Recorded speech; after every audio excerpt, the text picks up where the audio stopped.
Hej och välkomna till Akis Live denna 1 december. Idag ska vi prata om kompetensutveckling, om lärande och om rådgivningen. Hur kan den hänga med framåt i de förändringar som sker och vad vill lantbrukarna ha då och vad behövs av rådgivningen då? Det ska vi prata om idag och du som tittar, har du frågor, har du funderingar, har du reflektioner så skriv dem i chatten så tar vi upp det i dagens samtal.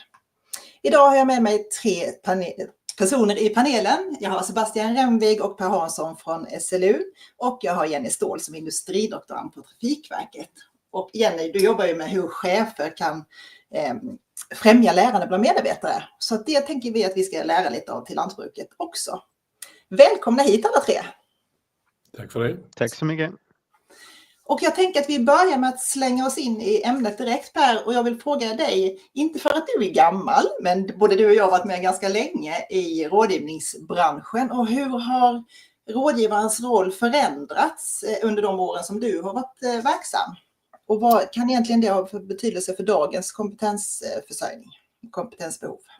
Ja, tack för det. Ja, jag har varit med några år.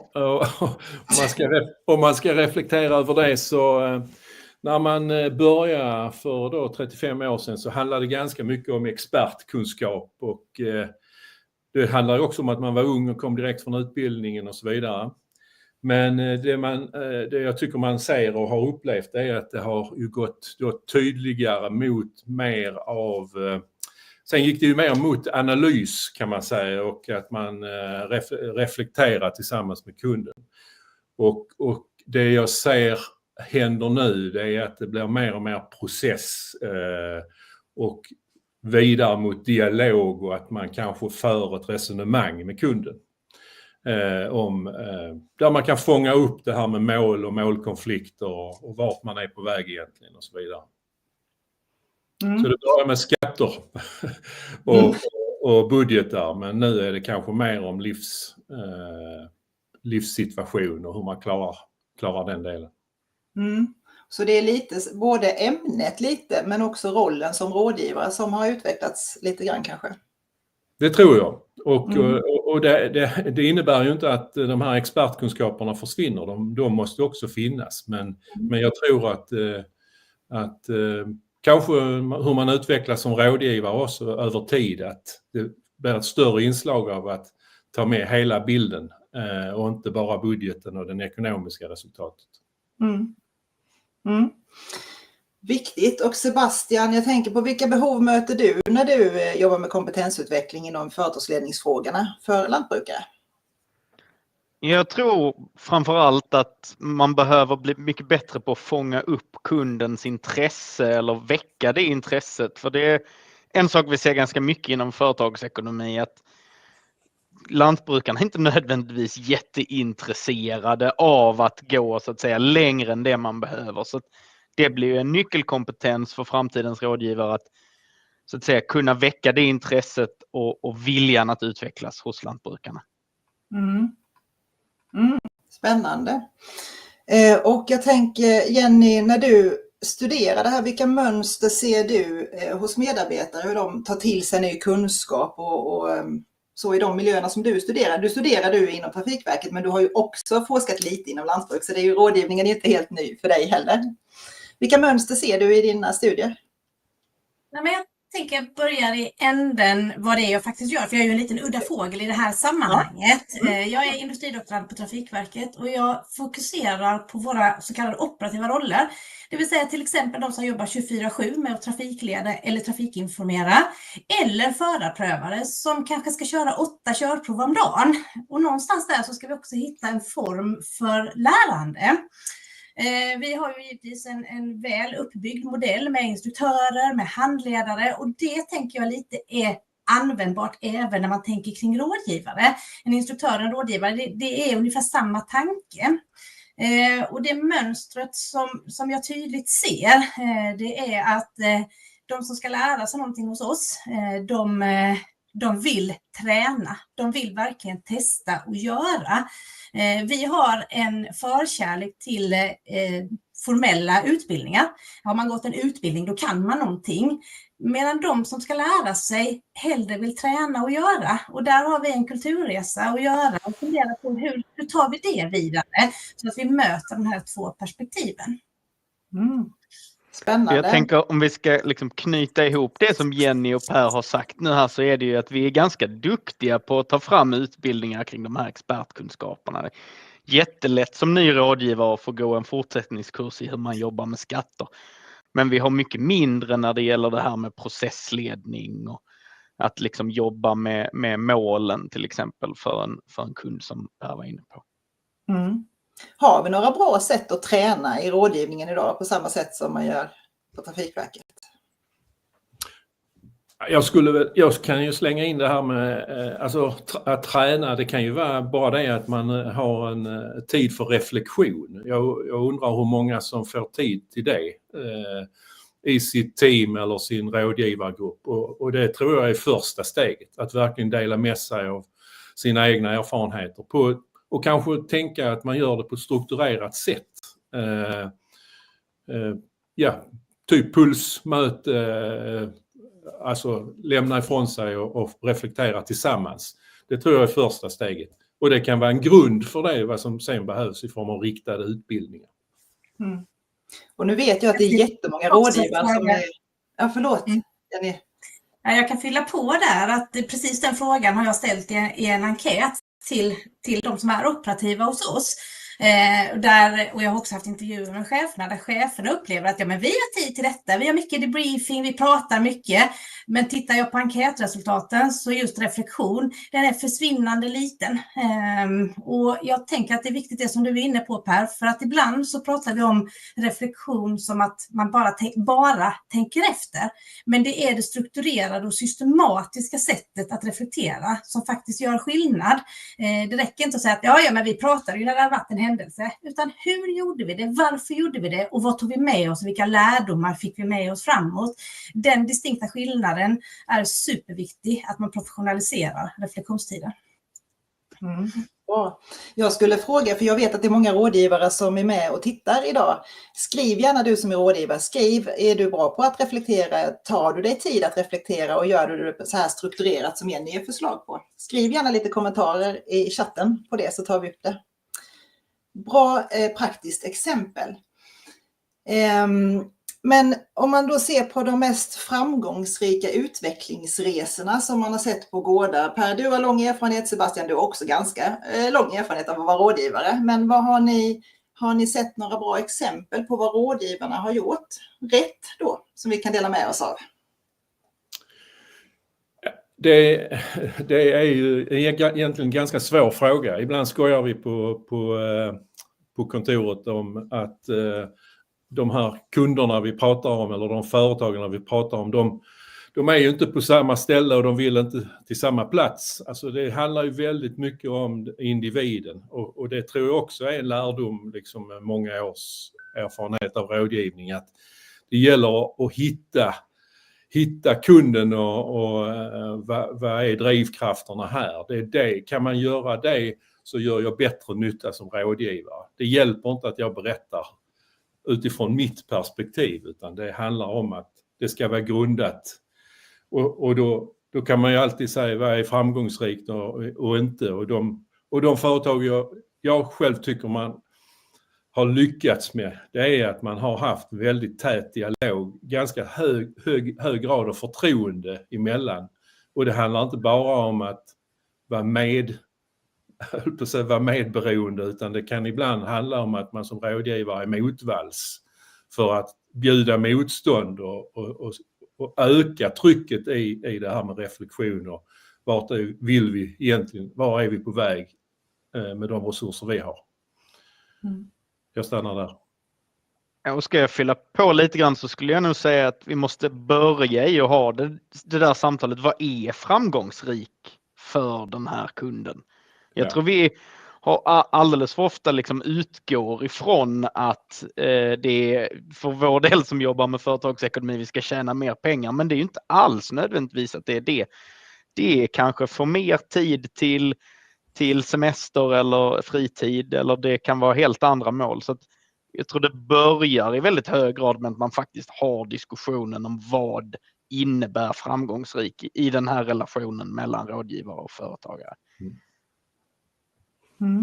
Och Sebastian, Den enkla frågan, vad vill du? Precis. Och det enkla svaret är inte alltid så enkelt heller. Nej. Men få dem att reflektera strukturerat över det, vad man vill. Men Sebastian, vad tror du är det mest angelägna att förstärka då för nästa generations rådgivare? Nej, men jag tror det är just det här som vi var inne på med liksom processtanken och att alltså, det vi har pratat om här. Hur ser vi till att få en bra dialog om vad det är målet med relationen? Men också då hur jobbar man i sånt till exempel. Alltså, vi kanske ska vara mer över i att man workshoppar fram det med en kund snarare än att vi har ju väldigt en tanke om att rådgivningen är liksom relativt korta möten som ska vara väldigt informativa. Men att gå över kanske då mer i någon form av process där vi vet liksom inte vad resultatet kommer att bli i slutändan och att vi behöver låta den rådgivningen ta lite mer tid så att vi verkligen hamnar i rätt resultat. Så att lära ut liksom den övergången tror jag är en nyckel som är väldigt angeläget för nästa generations rådgivare. Och där tänker jag synen på lärande blir så intressant. Och där handlar det också om rådgivare och deras syn på sig själva. Varför är man där?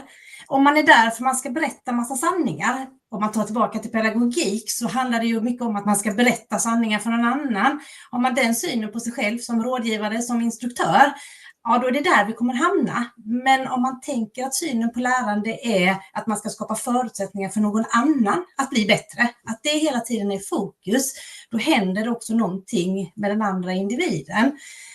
Jag körde en fortbildning hos oss för instruktörer för några veckor sedan och hade precis den här approachen och vi problematiserade vad är aktivt lärande, vad är din roll som instruktör, hur ska du tänka? Och det satt den i rummet och tittade på mig ungefär som att det där kände jag mig inte alls bekväm med. Förra veckan så skrev han till mig, sa han, jag vet att jag inte var så positiv när jag träffade dig sist, men jag tänkte jag testar och insåg det funkar ju faktiskt. Jag behövde ju inte berätta allting. Och jag tänker att på den där tvisten på sig själv gör att det händer någonting hos den andra parten. Och det behöver vi också ha med oss. Att den här kommunikationen och tvåpartsdialogen, hur får vi andra att växa? Bra exempel. Och det innebär ju inte heller att det bara finns en typ, att nu ska allting vara workshops, utan det handlar ju om att se att det finns en bredd av olika typer av möten mellan den som ska lära ut och den som ska lära sig, och att vi använder det aktivt och funderar på vilken metod kommer att fungera i den här situationen. Jag tänkte jag kan ju återkoppla till den här behovsanalysen vi gjorde för något år sedan, där vi frågade ekonomirådgivare om vilka behov de själv upplevde och vilka behov de upplevde hos sina kunder. Och det som aha-upplevelsen för mig där, det var ju att de här expertkunskaperna kommer väldigt högt i den gruppen vi lyckades nå, så att säga. Alltså kalkylering och skattefrågor och så vidare. Alltså så det finns ju kvar. Det handlar inte om det ena eller det andra, utan grunden för mycket av rådgivningen är ju att man har koll på sina siffror. Och som Sebastian var inne på, det är många gånger är det lite svårt att få upp intresset kring de här rågrejerna. Liksom. Hur ser min budget ut? Hur följer jag budget? Hur blev resultatet egentligen? Och ta till sig det och ha det med sig in i den här reflektionen och grunden för den fortsatta dialogen om vad gör vi nu. Och hur gör man någonting som man kanske tycker är lite tråkigt men nödvändigt? Hur gör man det roligt, Jenny? Det är ju din specialitet, tänker jag. Jag tänker att det enkla svaret på ett komplext problem är att stanna i det svåra. Se till att göra jobbet. Det är verkligen det. Och det är också så här att när vi lär oss någonting, så när vi väl har tragglat oss igenom den där och kommit förbi den där pucklen när vi tyckte att det var tråkigt och kanske lite svårt, då blir det oftast lite roligare. Så stanna i det svåra och våga vara kvar där, så finns det faktiskt en risk att du till och med tycker budget är kul. Mm. Och jag tror det är jätteviktigt där att man som rådgivare är beredd att sänka tempot. Man själv i sin expertroll jobbar med de här sakerna så mycket och man kan göra det väldigt snabbt.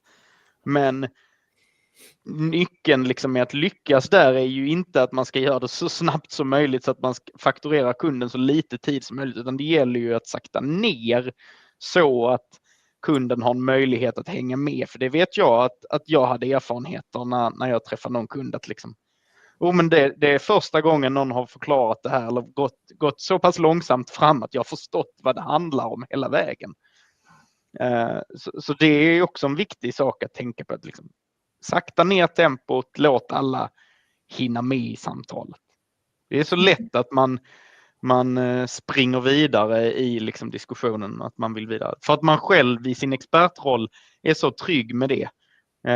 Att man inte behöver förklara. Men det är ju inte för en själv man har den där genomgången eller vad det nu är. Och där är ju också ett lärande, att rådgivarna lär av kunderna. Lär hur man ska bli en bättre rådgivare. Lär ut på ett bättre sätt kanske.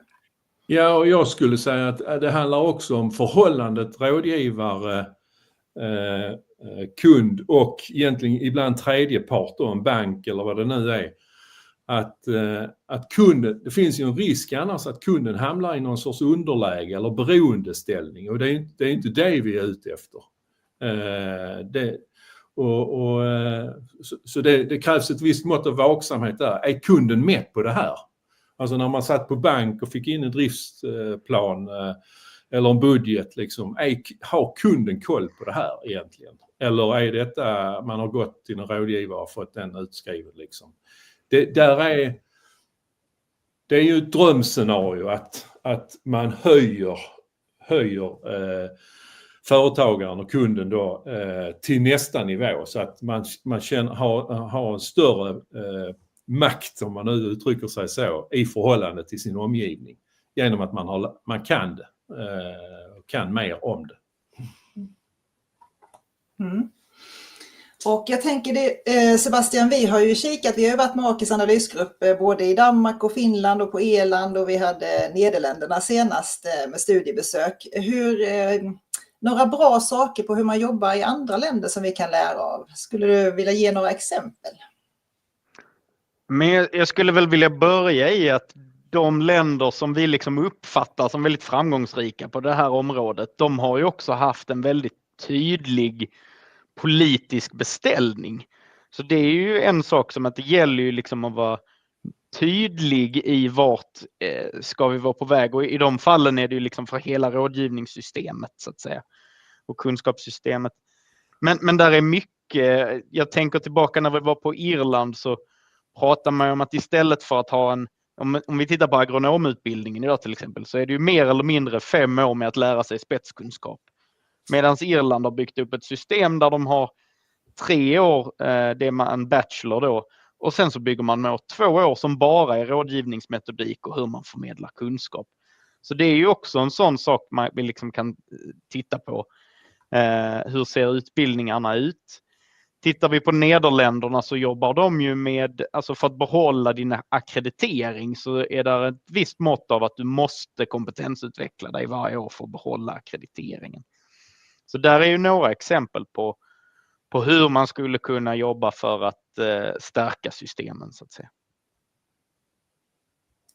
Och Jenny, ni har ju lite liknande det här för att behålla sin akkreditering som det är i rådgivningsbranschen, men ni har lite liknande system. Ja, men det har vi ju. Givetvis är det ju så att på alla våra specialistroller inom de här delarna som jag tittar på så finns det behörighetsgivande kurser som man behöver gå varje år som en fortbildning. Men det är ju väldigt mycket fokus på regelverk, på specialistkunskapen. Däremot så fokuserar man kanske inte riktigt lika mycket på samspel, på lärande, på att bli den bästa medarbetaren, på alla de här sakerna som hänger runt omkring. Och när vi fokuserar på bara specialistutbildningsdelarna, vilket givetvis är superviktigt. Men vi tappar också saker, så vi behöver fundera på hur kan vi skapa förutsättningar för de här medarbetarna att inte bara bli specialister utan också kunna jobba med helheten som anställd hos oss på Trafikverket. Vad tänker du, Jenny, vad verkar göra störst skillnad för lärandet för att det verkligen ska omsättas i förändrade arbetssätt framåt? Har vi några tips därifrån vi kan ta med oss till rådgivningen? Erfarenhetsutbyte. Det är ofantligt viktigt att få höra någon annan berätta. När det är en utbildare eller en rådgivare eller vad det än är, då har man en stark trygghet i det när man lyssnar. Man vet att den här personen, den är någonting som kan, eller någon som kan någonting. Men man behöver också på något sätt kunna problematisera det. Och det är det jag ser i de studierna jag gör, att det blir tydligt att erfarenhetsutbyte när man pratar med andra som sitter i samma bekymmer, samma möjligheter, att man får sitta och verkligen fundera och klura. Det är där det händer framför allt. Mm.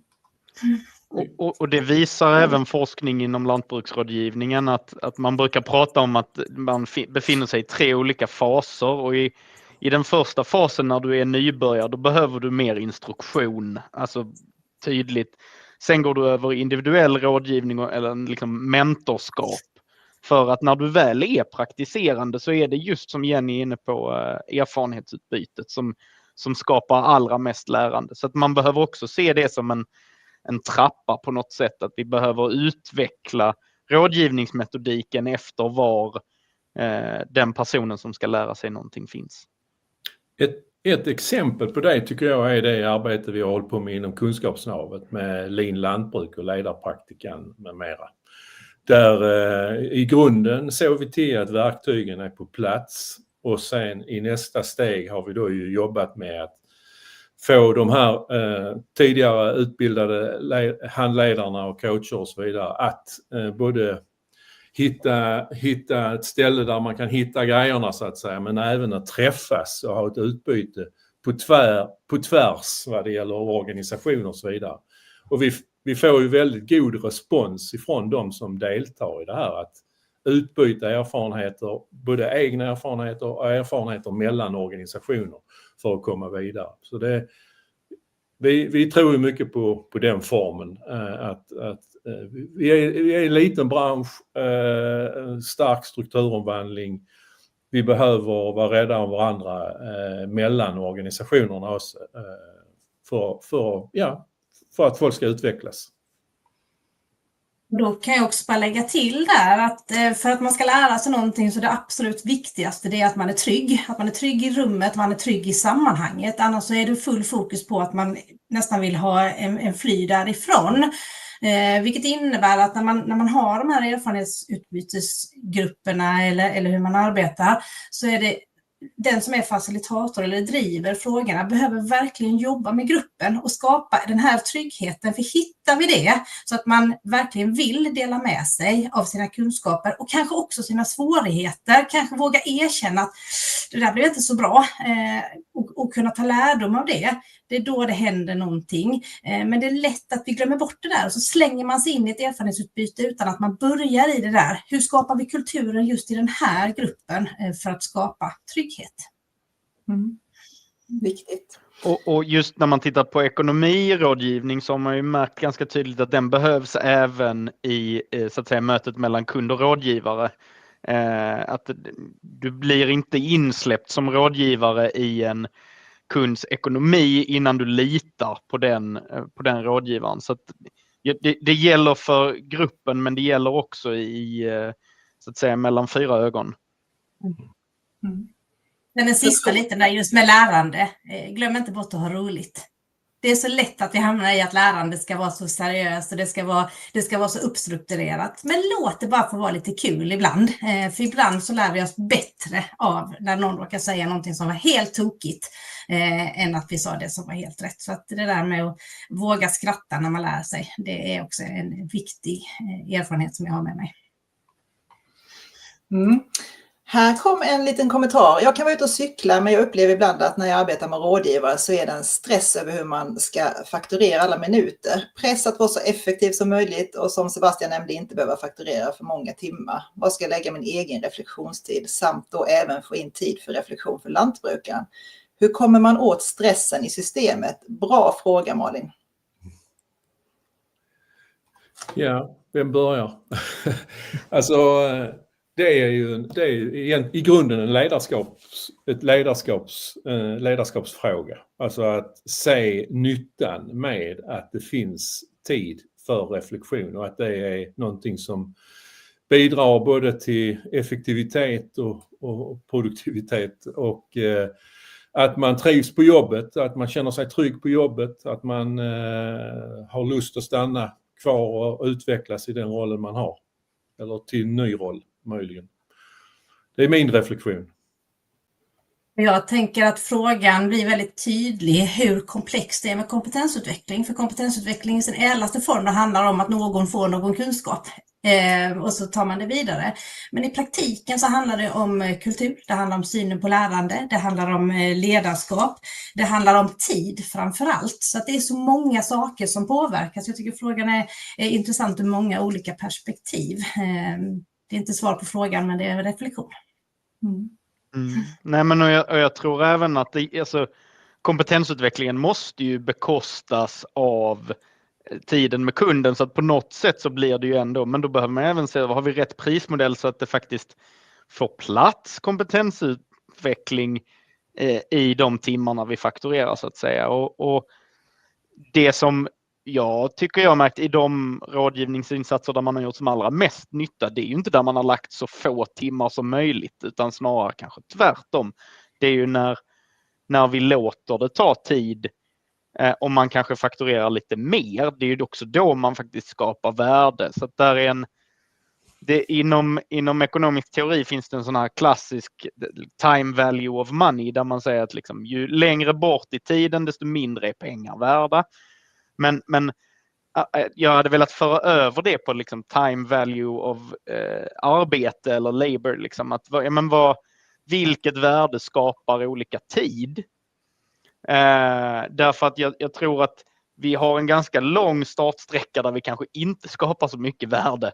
Och sen börjar det hända grejer och vi skapar väldigt mycket värde liksom, i de timmarna. Och sen kommer det givetvis gå ner igen. Där, alltså vi ska ju inte jobba fler timmar än vi behöver, för någonstans så kommer vi ju mätta det behovet av lärande. Men där behöver vi liksom hitta rätt också i och skapa rätt förväntningar hos kunden. Vad kommer jag behöva lägga ner för tid och vad kommer du få tillbaka av det? Så att man känner att det finns en vilja att också kanske betala några tusenlappar extra utan att det nödvändigtvis är fler timmar som på fakturan. Liksom. Och det var ju lite svar på nästa fråga från Petra. Hur mäter vi rådgivningens skillnad på kundnivå? Du pratade lite om det, Sebastian, det var därför jag la in frågan här i ditt svar. Någon mer kommentar kring det? Hur mäter vi rådgivningens skillnad på kundnivå? Jag är ju tillbaka till där och fånga upp vad är det verkliga problemet med kunden för att kunna svara på om du har gjort skillnad. För det som kan handla om dålig lönsamhet handlar egentligen om hur man är organiserad eller hur man mår i familjen eller någonting helt annat. Och det gäller att ta reda på det. Så det går inte svårt att entydigt svara på liksom vad är skillnad. Men nå kunden. Jag tänker det handlar också om förväntningar, att man är tydlig med det från början och också använder den expertisen man har. Precis som du är inne på, Sebastian, att man kan beskriva det på ett tydligt sätt och ett pedagogiskt sätt. Att nu kommer det vara så här, den här tiden kommer det ta i början, men det kommer innebära det här i slutet. Och lita på mig, lita på processen. Att det är detta som kommer hända om vi jobbar på det här sättet. Vi hade kunnat jobba på ett annat sätt med lite snabbare ja- och nej-frågor, men då blir inte den långsiktigheten på samma sätt som min förväntan är. Men om inte det är den andra partens förväntningar, då har vi ett bekymmer. Så att där behöver man liksom våga prata om det där. Jag tror att man når fram även i prisdiskussioner. Och låta det få ta lite tid, skulle jag säga. Alltså den här, vad är dina förväntningar på det här? Och liksom låta sånt få ta tid. Och jag vill ta ett snabbt exempel. Jag vet att vi håller på att få slut på tid, men det är ju svårt att mäta det här enskilda. Jag var med i ett projekt som skulle mäta effekterna av Lean lantbruk, den första. Och det man märkte när man försökte mäta, det är ju att problemet, så att säga ur ett mätningsperspektiv, var ju att de lantbrukarna som hoppade på, de var bättre redan innan. Och sen blev de ännu bättre liksom än kontrollgruppen. Så där får man får se det som att det är en faktor som påverkar och så finns det flera faktorer som påverkar, men att man är en kraft i positiv riktning så att säga. Och Sebastian, det fick bli det sista ordet i vårat samtal idag, för att klockan rinner iväg, och jag vill säga tusen tack till er som har varit med, tack till frågorna och tack för idag helt enkelt. Vi tar lite uppehåll nu över nyår, så första måndagen i januari kör vi inte Akis Live, men vi är tillbaks första måndagen i februari, det är den 2 februari.